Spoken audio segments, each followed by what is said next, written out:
समय काल बहुत बलवान होता है। वह शिखंडी से भीष्म को मात दिला सकता है, कर्ण के रथ को फंसा सकता है, द्रौपदी का चीरहरण करा सकता है। अगर किसी से डरना है तो वह है समय काल। पढ़िए यह कहानी थोड़ी लंबी है परंतु सार्थक है। महाभारत में एक प्रसंग आता है जब धर्मराज युधिष्ठिर ने विराट के दरबार में पहुंचकर कहा, हे राजन, मैं व्याघ्रपाद गोत्र में उत्पन्न हुआ हूँ तथा मेरा नाम कंक है। मैं द्यूत विद्या में निपुण हूँ। आपके पास आपकी सेवा करने की कामना लेकर उपस्थित हुआ हूँ। द्यूत जुआ यानी वह खेल जिसमें धर्मराज युधिष्ठिर अपना सर्वस्व हार बैठे थे, कंक बनकर वही खेल वह राजा विराट को सिखाने लगे। जिस बाहुबली के लिए रसोइये दिन रात भोजन परोसते रहते थे, वह भीम बल्लभ का भेष धारण कर स्वयं रसोइया बन गया। नकुल और सहदेव पशुओं की देखरेख करने लगे। दासियों सी घिरी रहने वाली महारानी द्रौपदी स्वयं एक दासी सैरंध्री बन गई। और वह धनुर्धर, उस युग का सबसे आकर्षक युवक, वह महाबली योद्धा, वह गुरु द्रोण का सबसे प्रिय शिष्य, वह पुरुष जिसके धनुष की प्रत्यंचा पर बाण चढ़ते ही युद्ध का निर्णय हो जाता था, वह अर्जुन, पौरुष का प्रतीक अर्जुन, नायकों का महानायक अर्जुन, एक नपुंसक बन गया। एक नपुंसक कैसे? उस युग में पौरुष को परिभाषित करने वाला अपना पौरुष त्याग कर होठों पर लाली लगाकर, आंखों में काजल लगाकर एक नपुंसक प्रहनला बन गया। युधिष्ठिर राजा विराट का अपमान सहते रहे। पौरुष के प्रतीक अर्जुन एक नपुंसक सा व्यवहार करते रहे।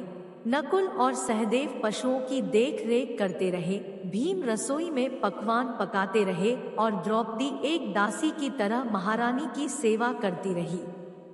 यहाँ सोचने वाली बात यह है कि परिवार पर एक विपदा आई तो धर्मराज अपने परिवार को बचाने हेतु कंक बन गया, पौरुष का प्रतीक एक नपुंसक बन गया, एक महाबली साधारण रसोइया बन गया।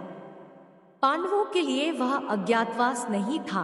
अज्ञातवास का वह काल उनके लिए अपने परिवार के प्रति अपने समर्पण की पराकाष्ठा थी। वह जिस रूप में रहे, जो अपमान सहते रहे, जिस कठिन दौर से गुजरे, उसके पीछे उनका कोई व्यक्तिगत स्वार्थ नहीं था। अज्ञातवास का वह काल परिस्थितियों को देखते हुए परिस्थितियों के अनुरूप ढल जाने का काल था। आज भी इस धरती में अज्ञातवास जी रहे ना जाने कितने महायोद्धा दिखाई देते हैं। कोई किसी धन्ना सेठ की नौकरी करते हुए उससे बेवजह गाली खा रहा है क्योंकि उसे अपनी बच्चे की स्कूल की फीस भरनी है। बेटी के ब्याह के लिए पैसे इकट्ठे करता बाप एक सेल्समैन बनकर दर दर धक्के खाकर सामान बेचता दिखाई देता है। ऐसे असंख्य पुरुष निरंतर संघर्ष से हर दिन अपना सुख दुख छोड़कर अपने परिवार के अस्तित्व की लड़ाई लड़ रहे हैं।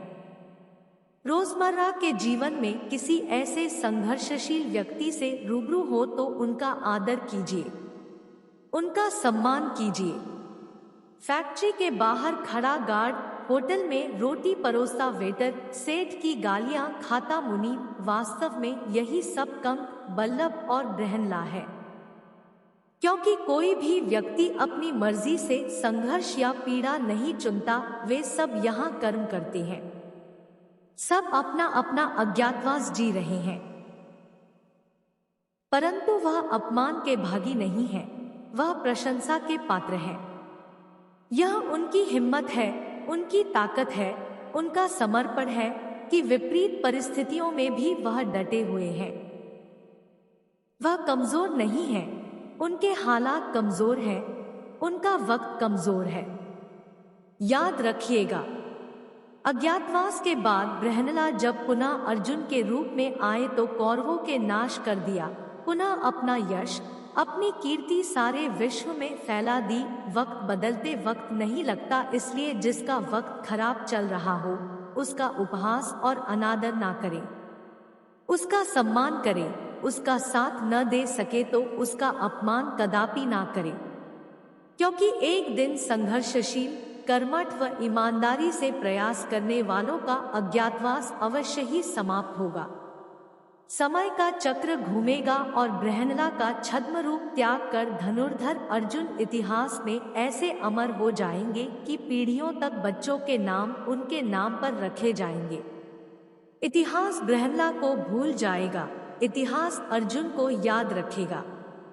हर संघर्षशील, लग्नशील और कर्मठ व्यक्ति में बृहन्नला को मत देखिए, कंग को मत देखिए, बल्लभ को मत देखिए।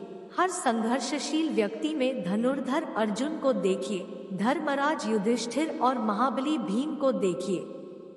यही नियति है, यही समय का कालचक्र है। हर हर महादेव।